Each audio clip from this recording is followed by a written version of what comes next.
지난주에 우리는 계시록 13장 가지고 두 짐승과 666 이야기를 나눴죠. 두 짐승과 666 얘기예요. 그런데 우리가 이제 다루지는 않았는데 13장 다음에 나온 14장이 계시록에서 굉장히 중요한 핵심 부분입니다. 14장의 얘기가 뭔가 하면은 시온산의 어린 양과 함께 있는 14만 4천 명 그에 관한 얘기예요. 그죠? 그게 이제 14장입니다. 계시록을 이해하기 위한 소위 히브리 문학의 구조 이야기했죠. 그게 뭐예요? 카이아즘 교차 대꾸법. 그러니까 이 계시록을 볼 때 크게 보면은 우선 14장이 중심이 된다고 보고 그 앞에 얘기와 그 뒤에 얘기가 마치 이렇게 짝을 이루듯이 쳐보면은 이렇게 겹쳐지는 부분이 있다. 이런 얘기예요. 이거는 계시록 이해하는데 굉장히 중요한 부분이에요. 그리고 이제 그러면서 이 카이아즘 구조하고 같이 우리가 생각할 게 반복적 순환 구조라 그래. 계속 반복하는 것 같아. 오늘 17장만 하더라도 13장 얘기가 그대로 두 짐승 얘기에서 그대로 연결되는 거거든요. 그러니까 뭔가 반복하면서 이야기를 이렇게 하고자 하는 그런 어떤 저자의 의도가 담겨 있어요. 이것은 이게 계시록을 이해할 때 굉장히 중요한 어떤 하나의 우리에게 이렇게 읽어야 된다는 하나의 그 교훈을 주는데요.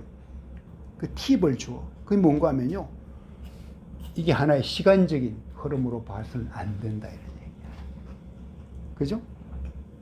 순환되고 반복하고 하기 때문에 뭔가 여기에 담겨 있는 메시지가 뭔지를 찾아내야 되는 거지. 와, 그렇지. 시간적으로 흘러가서 여기서 이렇게 저렇게 가는 거구나. 거기에만 몰두해서는요. 내용이 핵심 내용이 뭔지를 놓치기가 굉장히 쉽다는 얘기죠. 하나님이 강조하는 부분이 뭔가. 그럼 계시록 역시 지난번에 우리가 계시록 처음 시작할 때 있죠. 제목을 1장에서 영광스러운 나, 영광스러운 교회, 아름다운 종말 이 얘기를 했는데요. 결국은 이렇게 그래 간단 말이야. 그런데 이 아름다운 종말은 뭐다? 왜 아름다운 종말이 가능한가? 거기에는 어린 양의 그리스도의 승리가 이 아름다운 종말을 가져다 주고요. 이 아름다운 종말은 다시 말하면 뭐다? 아름다운 시작이 될 수 있다. 이걸 이제 계시록에서 계속 보여주는 거예요.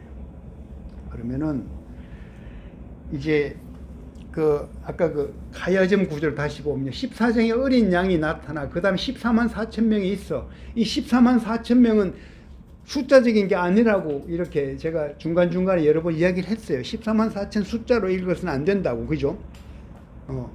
그러면은 이 말은 다른 말로 뭐로 바꿀 수 있어요? 그리스도와 나야. 계시록 굉장히 중요한 하나의 핵심이야. 그러면은 이거를 계시록 시작은 뭐 7교회로 시작한단 말이야. 그죠? 교회 얘기를 시작을 해.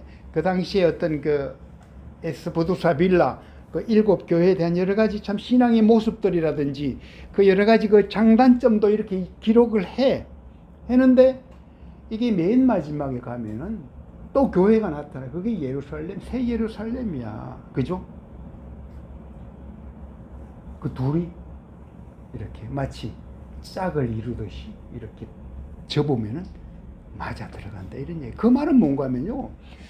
그리스도와 내가 진짜 이 계시록 굉장히 중요한 부분을 차지하는데 그게 뭐로 설명하는가 하면 지금의 어떤 그 교회와 나중에 하나님이 꿈꾸는 교회 그걸 같이 보여주는 거예요. 우리가 어디로 가야 된다? 이제 이 길로 우리는 가고 있고 이 길로 가게 한다는 것. 그게 계시록에 놓쳐서는 안 될 부분이라는 것 얘기를 그동안도 조금씩 해왔습니다. 오늘 그렇게 한번 1차적으로 정리를 하고요. 그럼 17장 왔어. 그럼 17장을 조금 다루겠는데요. 17장 어제 본문의 1절부터 6절까지란 말이야. 그 다음에 오늘은 7절부터 이제 뒷부분이란 말이죠. 그러면은 이 17장에서 놓쳐서는 안 될 어떤 핵심 단어들이 있어. 1절부터 6절까지는요, 그냥 큰 음녀가 등장해. 그죠? 큰 음녀가 등장해. 그리고 뭐예요? 금잔이라는. 사실은 이 금잔이라는 단어를 우리 꼭 이렇게 놓쳐서는 안 돼요. 그러니까 음녀를 설명하면서 다양한 어떤 이미지들을 이렇게 우리가 떠올리게 하는데, 뭐 붉은옷을 입고부터 시작해서 있죠.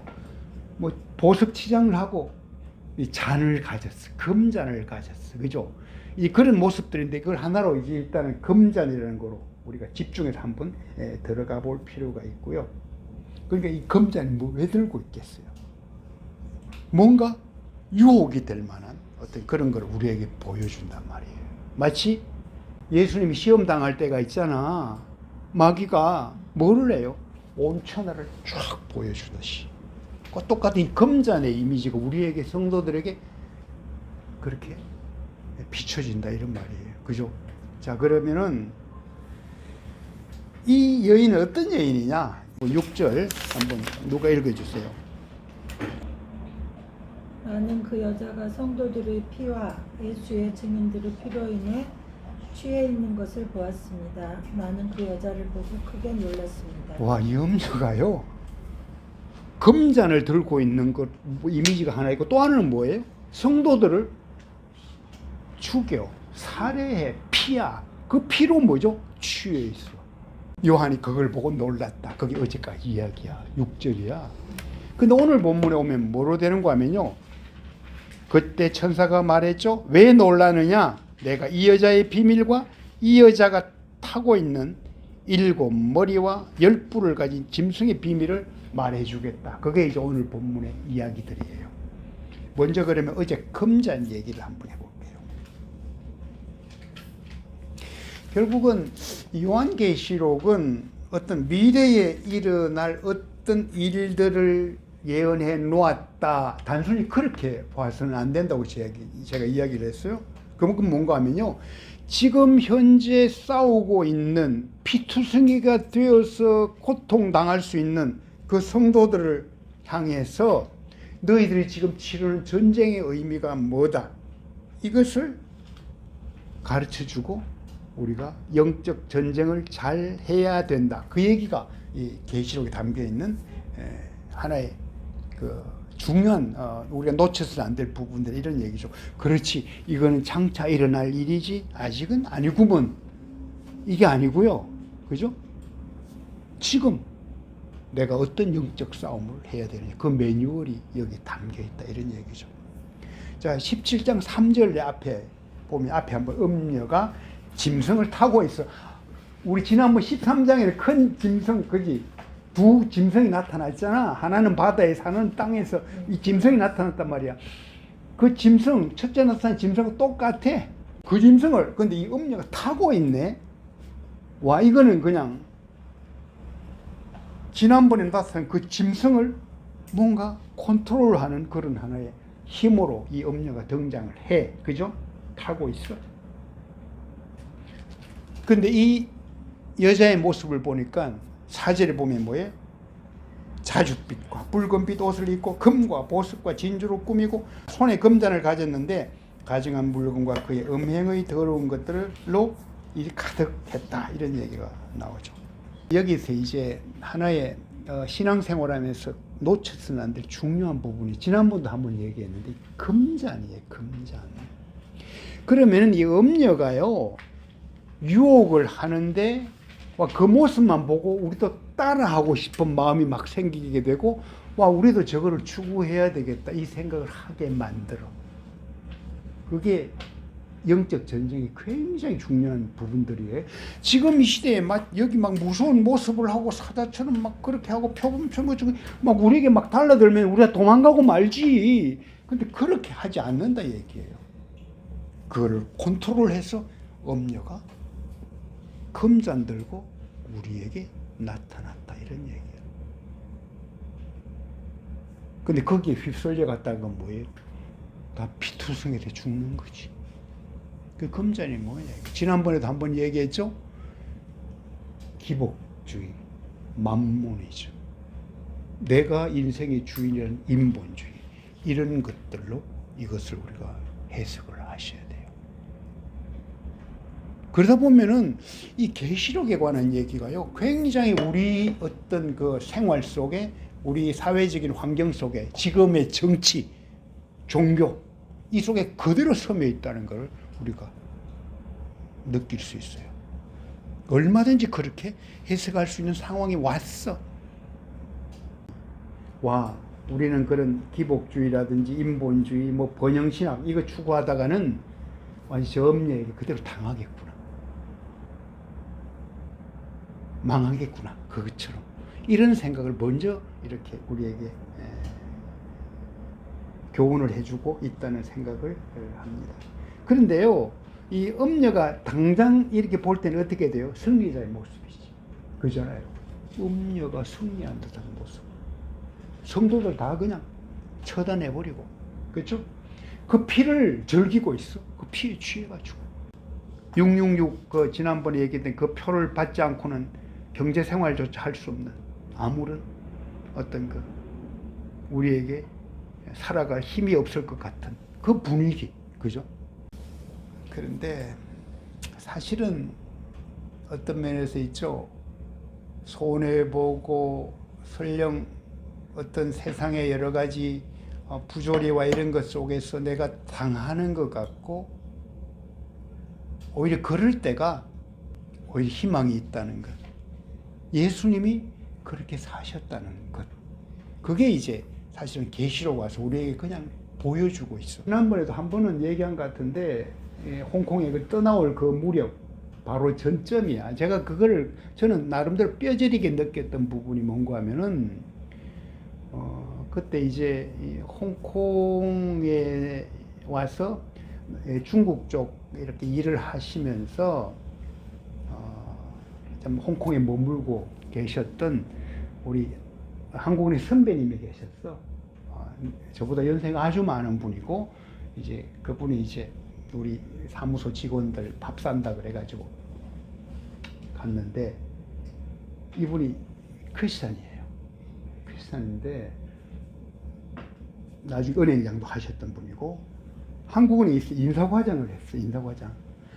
그러면서 내가 교회 다닌다는 걸 알고 내가 나한테 진짜 한 얘기가 있어요.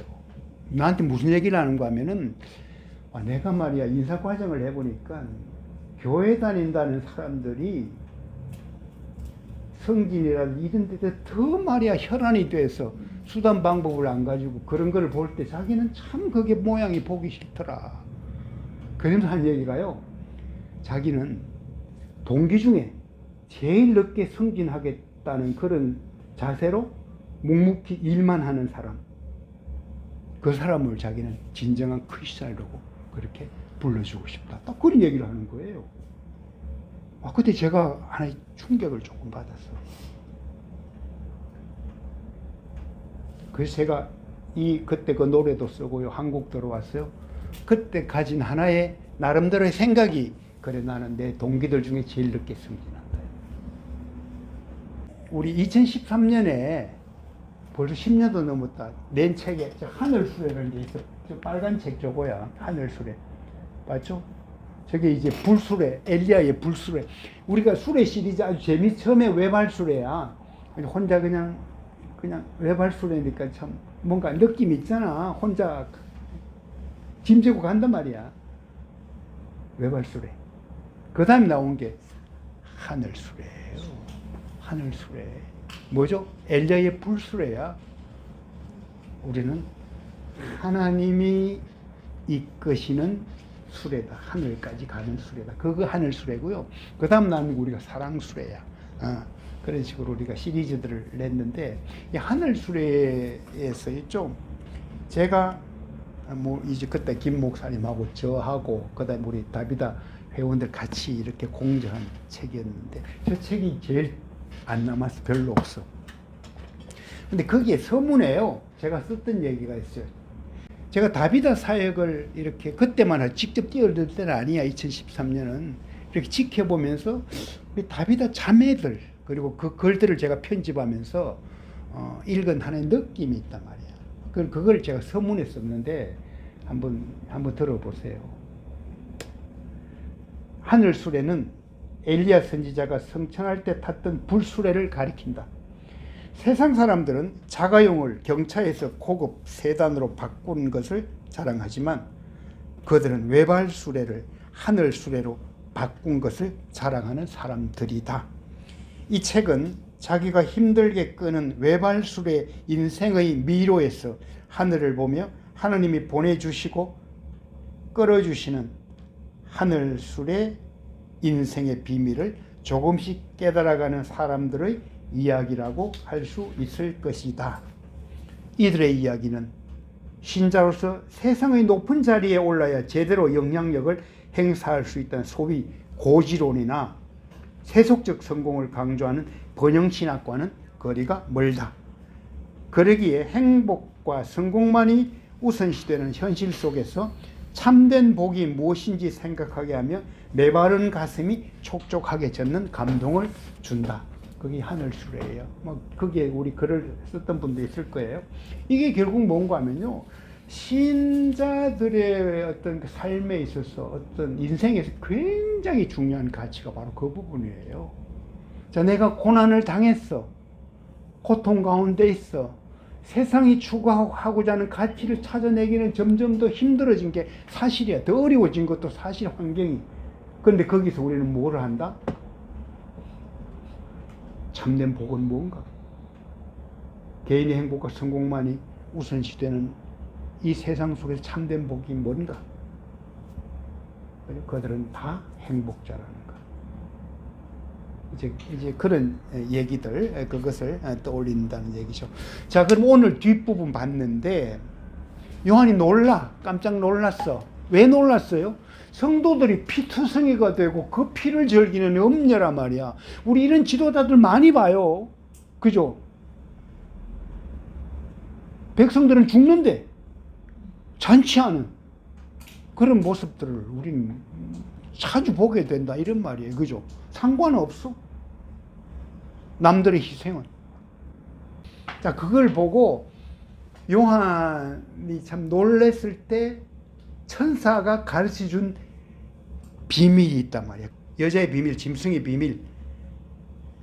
그러면서 힌트를 하나 주고 7절 10절이에요. 자, 7절 10절인데 와, 저거 어떻게 된 줄 아느냐? 여자가 저렇게 타고 날뛰지? 그리고 참 짐승 참 무섭지? 그런데 그거는 뭐다? 잠시 동안이에요.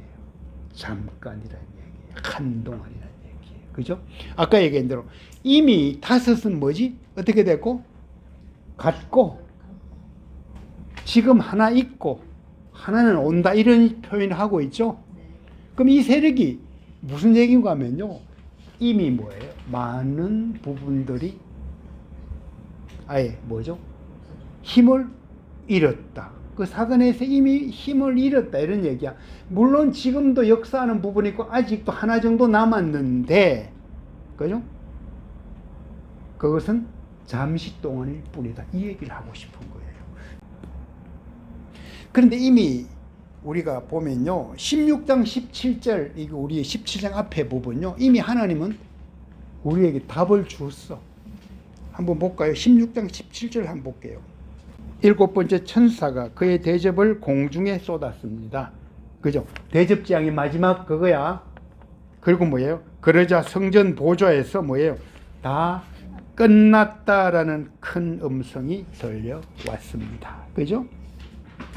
It is done. 영어로 그렇게 표현해요. 다 끝났다. 그죠?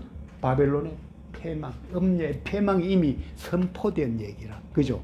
그러고 나서 17장에 다시 그걸 이제 설명을 해주는 거라. 우리는 답이 뭐예요? 이미 끝났다는 답을 우리는 알고 있어요. 그죠?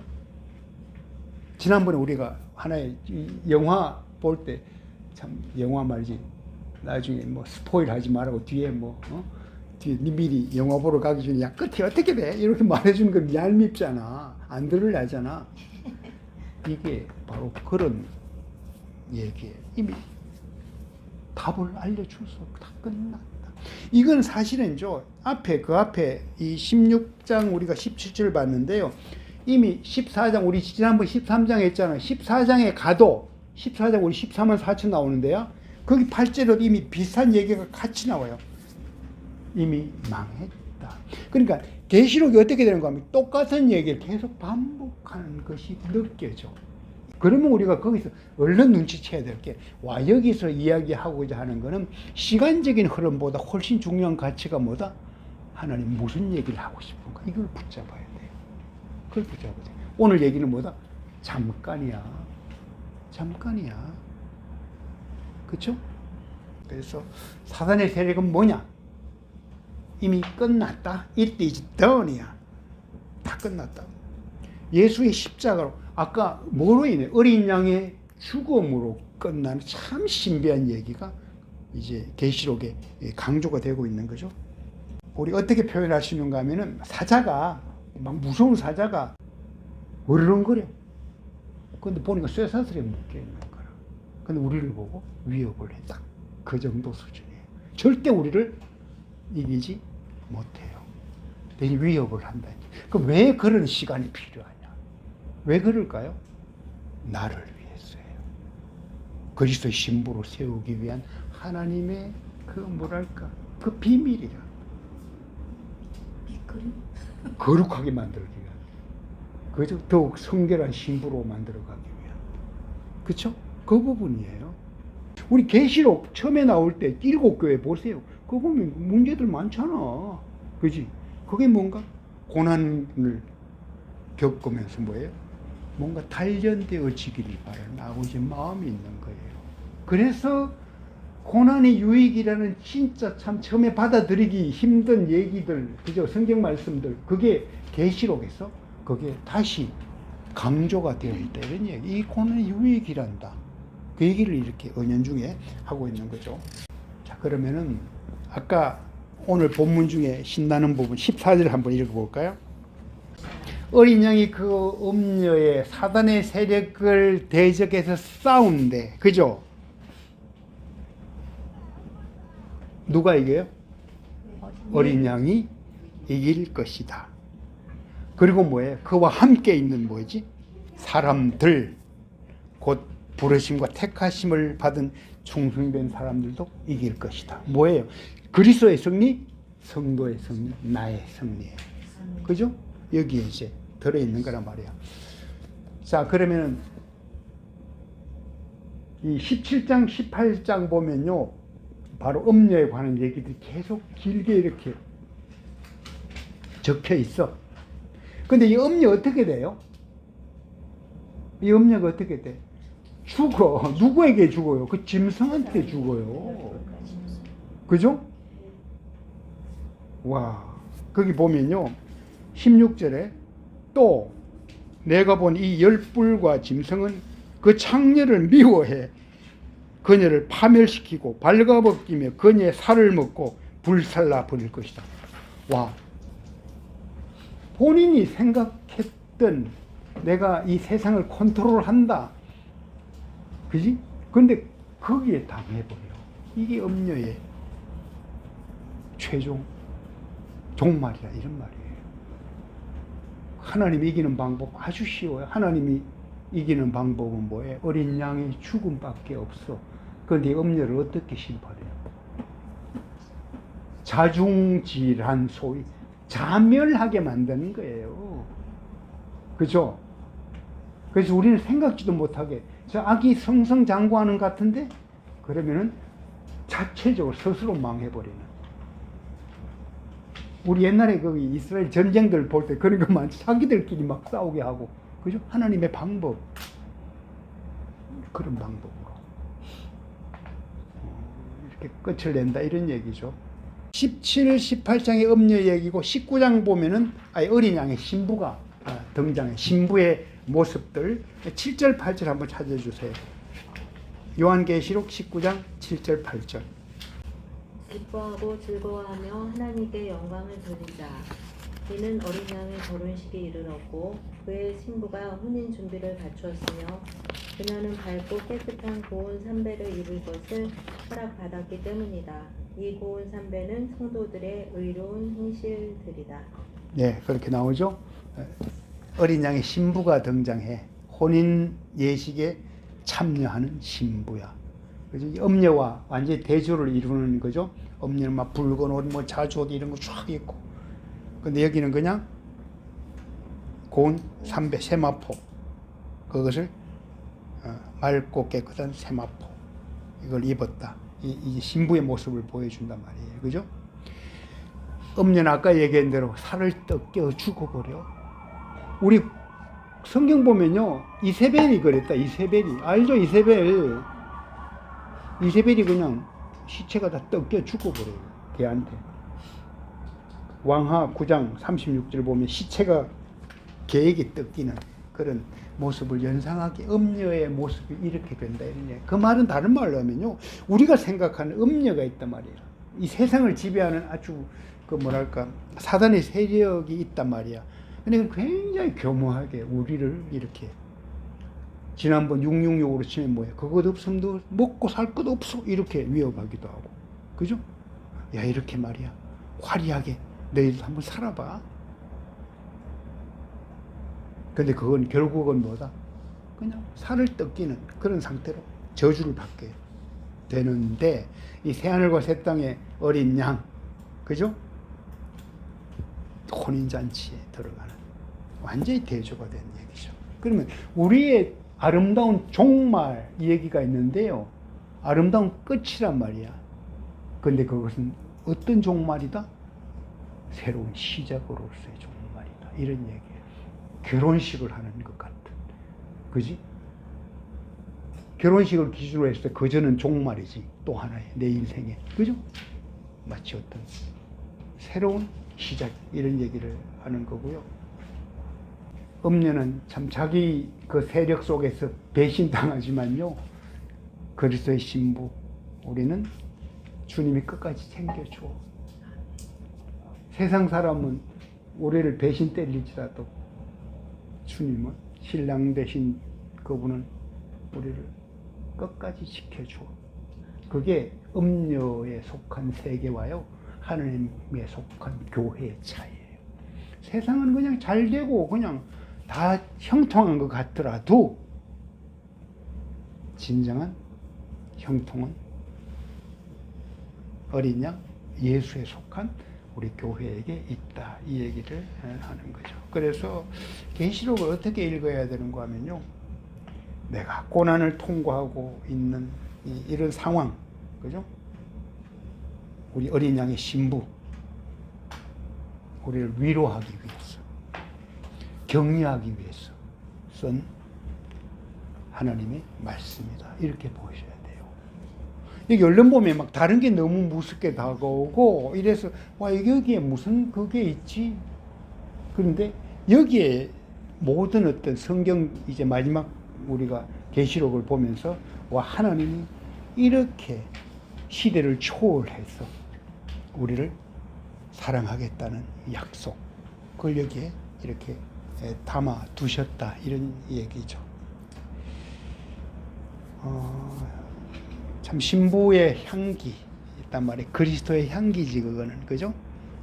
그래서 제가 지난번 이야기했던 대로 한 걸음을 가더라도 그리스도의 향기를 드러내자, 나는 크리스천을 선포하자. 그럼 그 향기는 뭐냐? 그 향기가 뭔 것 같아요? 내가 너희를 사랑한 것 같이 너희도 서로 사랑하라, 이 얘기예요. 이 그리스도의 향기야. 하나님 아예 선언을 해. 내가 너를 사랑한 것 같이야. 너도 서로 사랑하라. 한국 교회도 여러 가지로 분열되고 있는 이런 모습들, 그런 게 참 안타깝고, 진정으로 하나님을 알아가면은 그게 금방 느껴질 텐데, 그런 여러 가지 생각들을 많이 하게 하는 요즘이네요. 정리를 조금만 더 하면은 이런 생각을 하면 될 것 같아요. 참 나라도 참 힘들고, 환경이 갈수록 더 뭔가 희망도 없는 것 같고, 개인적으로 어떤 고난을 당한 게 특히 있어. 몸이 아프다든지 그냥 그런 상황에 처해서 문제 해결이 참 어려워. 거기에서 우리는 이제 내가 바랄 것이 무엇인가, 누구의 도움이 필요할까.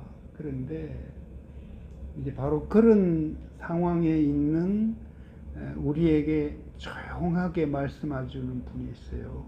그게 신랑 대신 주님의 속삭임인데, 그래서 귀 있는 자는 들으라는 얘기도 뭐 이렇게 중간중간 하고 있는데, 그게 뭔가 하면은 그 상황 속에서 내가 지금이야말로 그분의 음성을 더 잘 들을 수 있는 때가 온 모양이다.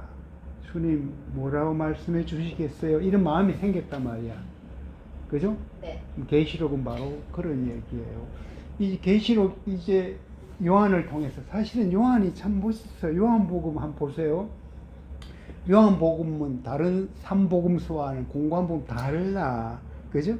그리스도가 누구인지, 하나님이 어떤 분인지를 진짜 깊이 있게 설명을 하고 있단 말이에요. 그죠?